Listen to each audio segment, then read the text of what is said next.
ప్రధానమంత్రి నరేంద్ర మోడీ నాయకత్వంలో వికసిత్ భారత్ లక్ష్యంగా దేశంలోనే 100% రక్షణ రంగ ఉత్పత్తుల తయారీకి కృషి జరుగుతుందని విజయవాడ ఎంపీ కేశినేని శివనాథ్ అన్నారు. ముఖ్యమంత్రి నారా చంద్రబాబు నాయుడు నాయకత్వంలో ఏపీ దేశంలోనే అగ్రగామి పారిశ్రామిక శక్తిగా ఎదగాలన్న లక్ష్యంగా పెట్టుకుందని, రాష్ట్రంలోని ప్రతి జిల్లాలో పారిశ్రామిక జోన్లు, ప్రత్యేక క్లస్టర్లు ఏర్పాటు చేయడానికి విధి విధానాలు రూపొందిస్తున్నామని, ఆంధ్రప్రదేశ్ పారిశ్రామిక విప్లవంలో భాగస్వాములు కావాలని stake holders MP Kesineni Sivanath ఆహ్వానం పలికారు. విజయవాడలో రాష్ట్ర పరిశ్రమల శాఖ ఆధ్వర్యంలో defence aerospace manufacturing hub policy క్లస్టర్ల రూపకల్పన కోసం మీట్ విత్ స్టేక్ హోల్డర్స్ కార్యక్రమాన్ని నిర్వహించారు. ఈ కార్యక్రమంలో ఎంపీ కేశినేని శివనాథ్ కీలక ప్రసంగం చేశారు. ముఖ్యమంత్రి నారా చంద్రబాబు నాయుడు నాయకత్వంలో ఏపీ దేశంలోని అగ్రగామి పారిశ్రామిక శక్తిగా ఎదగాలన్న లక్ష్యంగా పెట్టుకుందన్నారు. 1990లో చంద్రబాబు నాయుడు మైక్రోసాఫ్ట్ అధినేత బిల్ గేట్స్ ను కలిసి రాష్ట్రంలో పెట్టుబడులు పెట్టాలని ఆహ్వానం పలికిన ప్రపంచ దృష్టి రాష్ట్రంపై పడేలా చేశారన్నారు. ప్రధానమంత్రి నరేంద్ర మోడీ నాయకత్వంలో వికసిత్ భారత్ లక్ష్యంగా దేశంలోనే 100% రక్షణ రంగం ఉత్పత్తుల తయారీకి కృషి జరుగుతుందన్నారు. రాష్ట్రంలో ప్రతి ప్రాంతంలో విమానయానం, రక్షణ రంగంలో కేంద్రాలను అభివృద్ధి చేస్తున్నామని, ప్రధానమంత్రి నరేంద్ర మోడీ నాయకత్వంలో వికసిత్ భారత్ లక్ష్యంగా దేశంలోనే 100% రక్షణ రంగం ఉత్పత్తుల తయారీకి కృషి జరుగుతుందన్నారు. రాష్ట్రానికి సలహాదారులుగా ఉన్న డిఆర్డీఓ మాజీ chairman doctor G Satish Reddy, ISRO మాజీ చైర్మన్ సోమనాథ్ అనుభవం చాలా అవసరమని, రాష్ట్రం భవిష్యత్తులో క్వాంటమ్ కంప్యూటరింగ్, ఆర్టిఫిషియల్ ఇంటెలిజెన్స్ తో పాటు శాస్త్ర సాంకేతిక రంగాలలో అభివృద్ధి సాధించేందుకు ప్రత్యేక దృష్టి పెట్టడం జరిగిందన్నారు. రాష్ట్రంలోని ప్రతి జిల్లాలో పారిశ్రామిక జోన్లు, ప్రత్యేక క్లస్టర్లు ఏర్పాటు చేయడానికి విధి విధానాలు రూపొందిస్తున్నామని, ఆంధ్రప్రదేశ్ పారిశ్రామిక విప్లవంలో భాగస్వాములు కావాలని stake holders MP Kesineni Sivanath వారికి ఆహ్వానం పలికారు. ఇవాళ ఆంధ్రప్రదేశ్లో ఒక మంచి రోజు.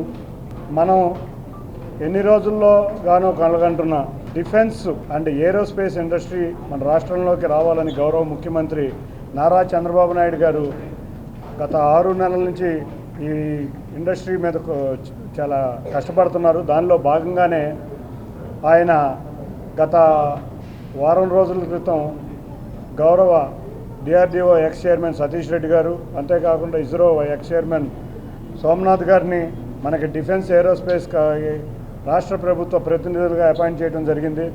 వారి ఆధ్వర్యంలో ఇవాళ గౌరవ మంత్రివర్యులు అంతేకాకుండా ఇండస్ట్రీస్ డిపార్ట్మెంట్ వారి ఆధ్వర్యంలో ఒక డిఫెన్స్ పాలసీని ఏ విధంగా తీసుకురావచ్చో అనే దాని మీద ఒక సెమినార్ జరుగుతుంది. ఇవాళ ఈ సెమినార్కి దేశం మొత్తం మీద 17 డిఫెన్స్ పిఎస్యూలు ఉంటే 7 డిఫెన్స్ పిఎస్యూలు వారు అటెండ్ అయ్యారు. మిగతా వాళ్ళు కూడా కన్సర్న్స్ చెప్పారు. అంతేకాకుండా ఎంతోమంది పారిశ్రామికవేత్తలు, డిఫెన్స్లో చేసేవాళ్ళు, ఎంఎస్ఎంఈ పారిశ్రామికవేత్తలు హైదరాబాద్ నుంచి, మిత్ర నగరాల నుంచి కూడా వచ్చారు. వారితో పాటు కూడా విజయవాడ పారిశ్రామికంగా ఉన్న వాళ్ళందరూ కూడా వచ్చి ఈ పాలసీని అధ్యయనం చేయడం ఇప్పుడు జరుగుతుంది. ఈ పాలసీలో ఇంకేమేమి కావాలి, రాష్ట్రంలో ఈ పాలసీ అనేది దేశంలోనే అత్యున్నత పాలసీగా ఉండాలని గౌరవ ముఖ్యమంత్రి నారా చంద్రబాబు నాయుడు గారి కోరిక.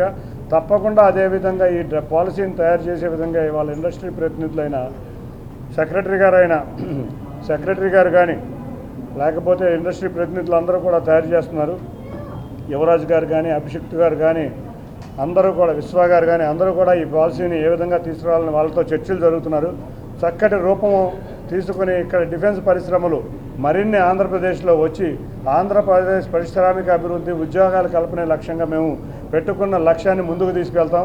వీటన్నిటికన్నా ముఖ్యంగా మనం గుర్తిస్తే ఇవాళ 61% ఆఫ్ డిఫెన్స్లో మ్యానుఫ్యాక్చరింగ్ అన్నీ కూడా ఇండియాలోనే జరుగుతున్నాయి. ఇవాళ వికసిత్ భారత్ 2047 అని ప్రధానమంత్రి గారు 100% డిఫెన్స్ అనేది ఇండియనైజ్డ్ అవ్వాలనే కోరికతో ఉన్నారు. కాబట్టి దాంట్లో భాగంగానే గౌరవ ముఖ్యమంత్రి స్వర్ణాంధ్రప్రదేశ్ 2047లో డిఫెన్స్ పరిశ్రమలు, డిఫెన్స్ క్లస్టర్లు, ఎందుకంటే ఇక్కడ మనకున్న సముద్ర తీరం మనకు ఒక అడ్వాంటేజ్. అన్నిటికన్నా ముఖ్యంగా మనకు రోడ్ కనెక్టివిటీ బాగుంది, రైల్వే కనెక్టివిటీ బాగుంది, ఇన్ఫ్రాస్ట్రక్చర్ ఫెసిలిటీస్ బాగుంది. ఈ అన్నిటితో రాష్ట్రం ఇవాళ డిఫెన్స్ పరిశ్రమల్లో ఉండే విధంగా పాలసీ తయారు చేయబోతున్నాం. ఈ పాలసీ గురించి చర్చించడానికే ఈ వేదిక. వన్స్ పాలసీ రెడీ అయినాక మరొకసారి ఇండస్ట్రియల్ మీటింగ్ కూడా జరిగి ఇక్కడ పెద్ద డిఫెన్స్ పిఎస్యూలే కాకుండా ప్రైవేట్ రంగంలో కూడా చాలామంది డిఫెన్స్ వారు ఇప్పుడు చాలా ముందుకు వెళ్తున్నారు. తప్పకుండా ఈ డిఫెన్స్ పరిశ్రమలకి హబ్గా ఆంధ్రప్రదేశ్ తయారు చేసే విధంగా మేమందరం ముందుకు వెళ్తామని తెలియజేసుకుంటూ అందరికీ ధన్యవాదాలు. Thank you.